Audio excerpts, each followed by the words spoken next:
বিশ্ব বাণিজ্যে বড় পরিবর্তনের ইঙ্গিত। যুক্তরাষ্ট্রের বাজারে তৈরি পোশাক রপ্তানিতে চীনকে পেছনে ফেলেছে বাংলাদেশ। মার্কিন সংস্থা office of textile and apparel এর সর্বশেষ তথ্য অনুযায়ী ২০২৬ সালের প্রথম ২ মাসে যুক্তরাষ্ট্রের পোশাক রপ্তানিতে শীর্ষে উঠে এসেছে ভিয়েতনাম। দ্বিতীয় স্থানে রয়েছে বাংলাদেশ। আর দীর্ঘদিনের শীর্ষ দেশ চীন নেমে গেছে তৃতীয় অবস্থানে। বিশেষজ্ঞরা বলছেন, যুক্তরাষ্ট্রের পাল্টা শুল্ক আরোপের প্রভাবে বৈশ্বিক বাজারে এই বড় রদবদল দেখা দিয়েছে। বিস্তারিত থাকছে ডেস্ক রিপোর্টে।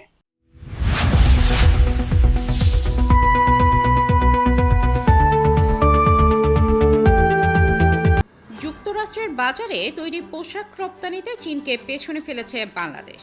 চীনের উপর যুক্তরাষ্ট্রের পাল্টা শুল্ক আরোপের পর শীর্ষ অবস্থান থেকে ছিটকে গেছে দেশটি। শনিবার এই তথ্য প্রকাশ করেছে যুক্তরাষ্ট্রের office of textile and apparel OTEXA. সংস্থাটির তথ্য অনুযায়ী চলতি ২০২৬ সালের প্রথম ২ মাসে যুক্তরাষ্ট্রে পোশাক রপ্তানিতে শীর্ষে উঠে এসেছে ভিয়েতনাম। দ্বিতীয় স্থানে আছে বাংলাদেশ। দীর্ঘদিন শীর্ষ অবস্থান ধরে রাখা চীন এখন তৃতীয়।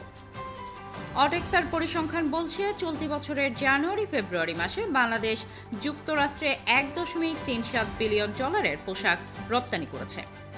অবশ্য গত বছরের একই সময়ের তুলনায় বাংলাদেশের এই রপ্তানি 8.53% কমেছে। অন্যদিকে একই সময়ে $2.7 বিলিয়ন পোশাক রপ্তানি করে শীর্ষস্থান দখল করেছে ভিয়েতনাম। গত বছরের একই সময়ের তুলনায় তাদের পোশাক রপ্তানি বেড়েছে 2.88%। তবে সবচেয়ে বড় ধাক্কা খেয়েছে চীন। বছরের প্রথম 2 মাসে তাদের পোশাক রপ্তানি কমেছে 57.65%। এই সময়ে চীন যুক্তরাষ্ট্রে মাত্র $1.17 বিলিয়ন পোশাক রপ্তানি করতে পেরেছে। সার্বিকভাবে বিশ্ববাজার থেকেই যুক্তরাষ্ট্রের পোশাক আমদানি কমেছে।